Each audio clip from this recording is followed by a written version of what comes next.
దేవుని యొక్క ఆజ్ఞ లేనిది నీ తలలో వెంట్రుకరైనను రాలదని చెప్పాడు. ఇదే ద్వితీయోపదేశకాండము 32వ అధ్యాయము 39వ వచనం ప్రకారంగా మృతి నొందించువాడను బ్రతికించువాడను నేనే, గాయపరచువాడను స్థిరపరచువాడను నేనే.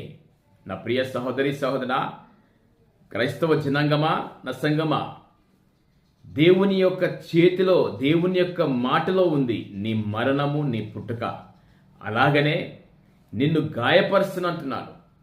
ఎప్పుడంటే వాక్యంలో స్థిరపడినప్పుడు, వాక్యంలో తొలగిపోయినప్పుడు, ప్రార్థన లేనప్పుడు, సంఘంలో నుంచి తొలగిపోయినప్పుడు, నీ కుటుంబంలో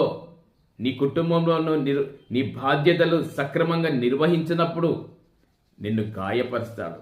ఆ గాయపరిచినటువంటి దేవుడే నిన్ను ఆ గాయాన్ని కట్టి నిన్ను సరిత్రోవలు నడిపిస్తూ నిన్ను స్థిరపరుస్తాడు, ఆశీర్వదిస్తాడు, దీవిస్తాడు.